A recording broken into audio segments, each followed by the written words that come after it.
Hi, it's Steve. Today we'd like to show you how to change the suspension hook on your washer. If you have a broken suspension hook on this style of washer, your tub will never stay centered. It's a really easy job to replace. Let me show you how we do it. Now before we begin this repair, the first thing we'll need to do is to disconnect power to the washer. So either pull it far enough forward that you can unplug it, or locate the electrical panel, turn off the appropriate breaker, or remove the appropriate fuse. Now we'll also have to pull the tubs out of this washer, so you will need to pull it far enough forward to get good access to the machine. That may require disconnecting the inlet fill hoses and the drain hose as well. Now that we have the power disconnected and access all the way around the washer, our next step will be to raise the main top on this washer. And it's attached to the front panel with a couple of spring clips that sit right on the top edge of that front panel. And to release those, we're just going to take a thin putty knife. We'll go into that gap between the front panel and the top. Slide your putty knife over until you feel some resistance. That should be the spring.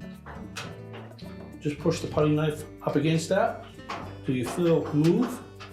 Depress it, lift up, and just hold that top there. Do the same thing on the opposite side. Now with the top released, we're simply going to tilt it back and lean it up against the wall, or have somebody support it. Don't rely on the two hinge brackets to support the weight of that top and the lid.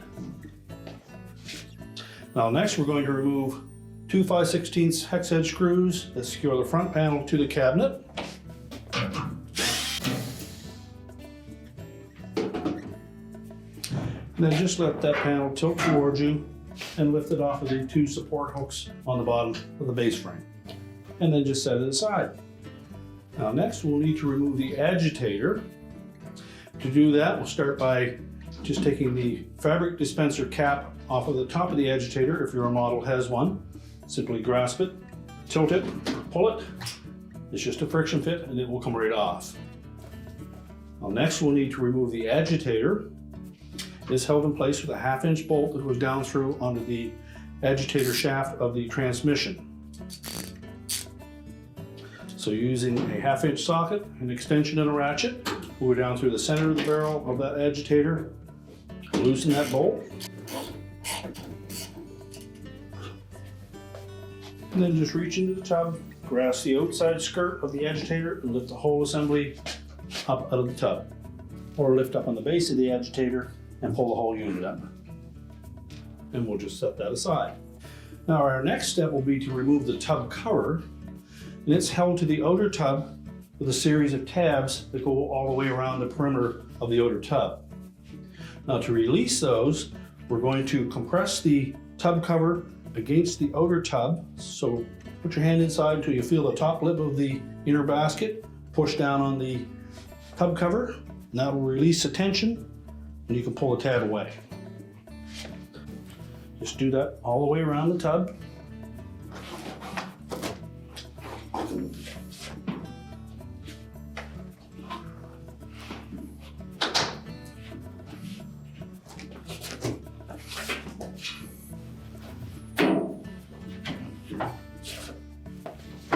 Once you have them all released, we'll just lift the tub cover off and set it aside. Now next we'll remove the inner basket or inner tub.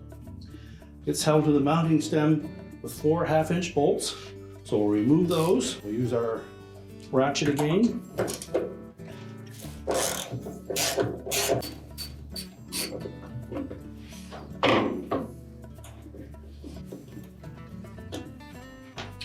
Pull the bolts all the way out.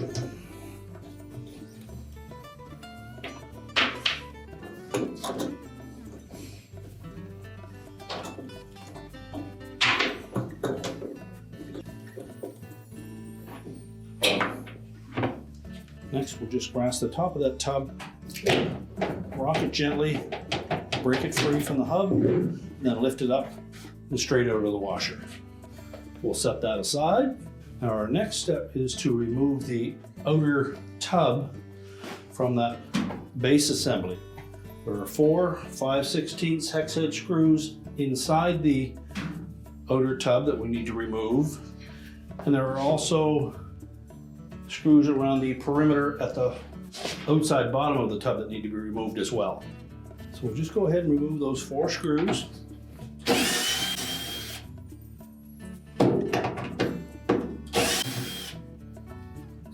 And make sure we use caution that we don't drop them down through the drain hole and into the pump.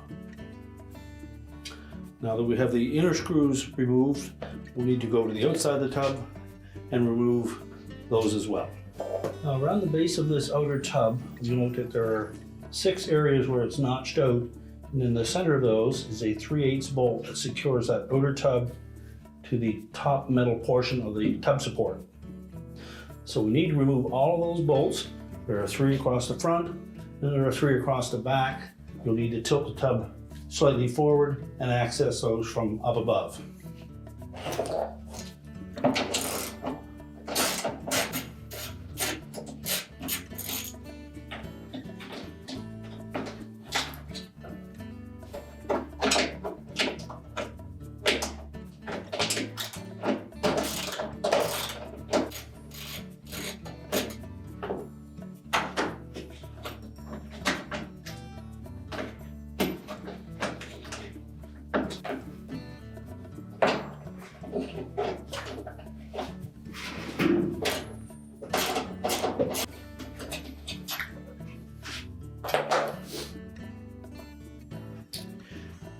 Now once we've removed all 6 of those bolts, we can just gently rock that outer tub back and forth to free it up from the metal base.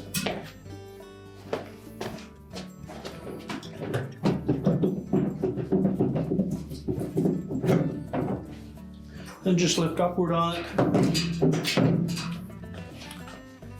And it's not necessary to completely remove the tub. We just need to lift it up high enough that we can access the top of that support plate. That will give us access to the suspension hook. If yours is broken off completely, the spring will be laying on the base. If it's just worn, the spring will probably still be attached, so we'll need to release that by pulling upward on the spring with just enough force to clear the loop of that suspension hook. Now there is a tool specifically made for releasing the tension on those springs. Basically the bottom hook would fit into the notch on the base frame. The hook at the top of the tool would fit into the hook on the top of the spring. Simply squeeze it together. That will stretch the spring just enough to clear that suspension hook. Now if you don't have one of these tools, you can use a pair of locking pliers. Simply grasp the long end of that spring, clamp your pliers to it, and we're just going to apply enough pressure on that spring to lift the hook out of that suspension hook.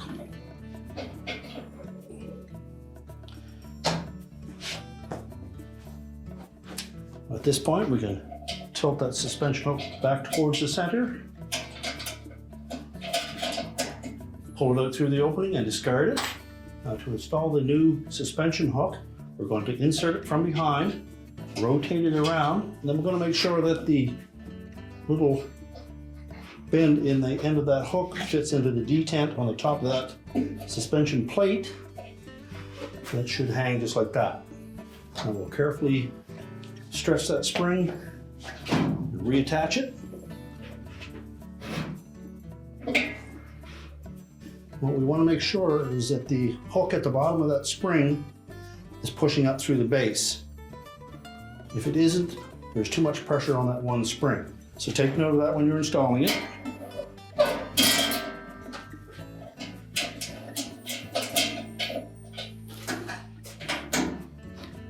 Make sure the end of the spring pops up through that opening.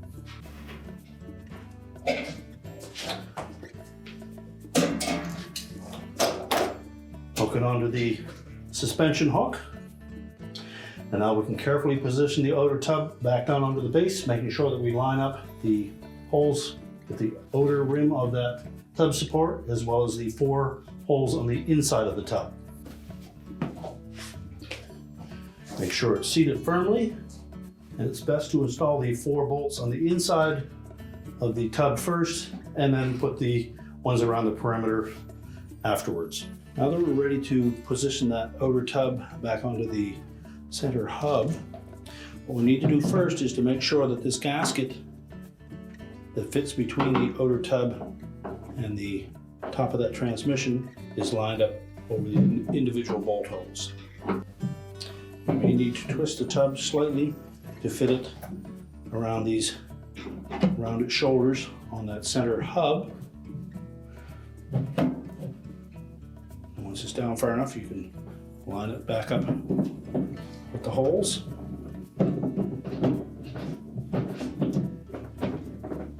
Make sure that the gasket didn't move on you. And then just press that tub till it's sitting nice and flush. And then we'll reinstall those 4 bolts.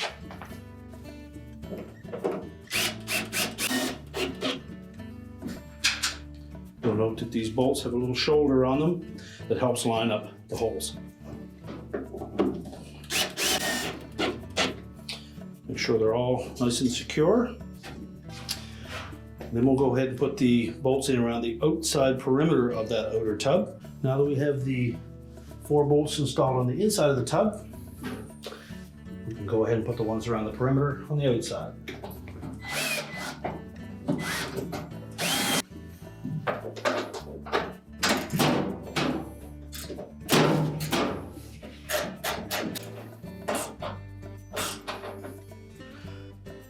Then just continue to do that until you have all 6 bolts in place. Now we're ready to put the inner basket back in place.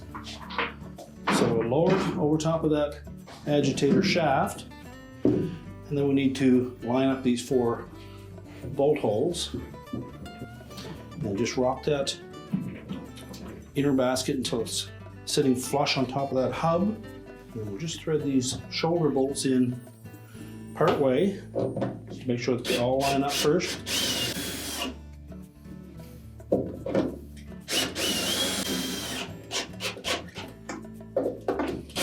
And then just make sure that we snug all 4 of those bolts nice and tight with our ratchet.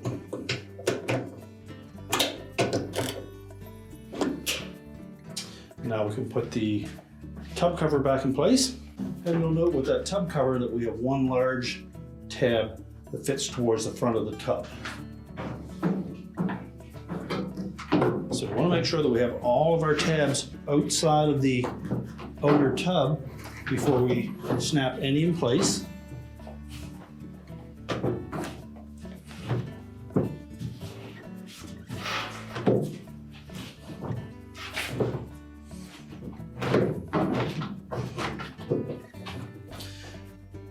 Then line up the large one on the front, press down on the tub cover, and then make sure the tab snaps into place. And then just go around the perimeter of the tub cover and make sure all of them are engaged.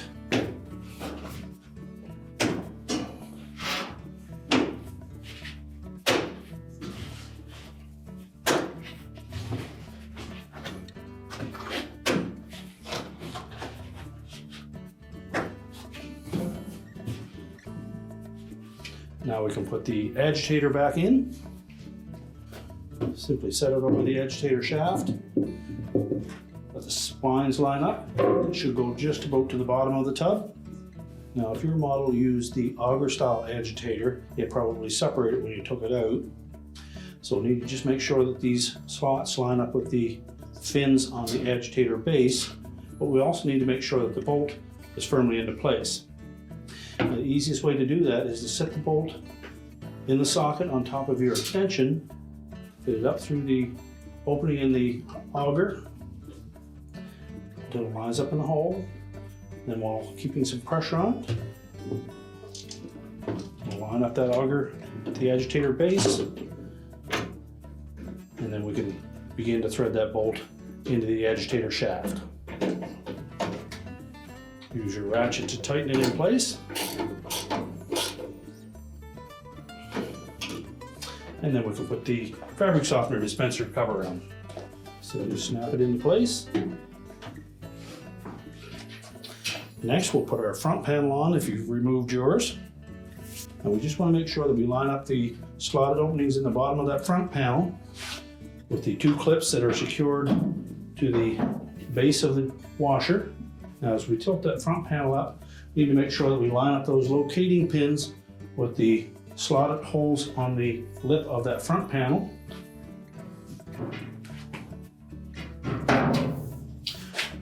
When they're properly lined up, we should be able to push that front panel tight up against the cabinet, and then we can secure it with the two screws. Secure it with the retaining screw.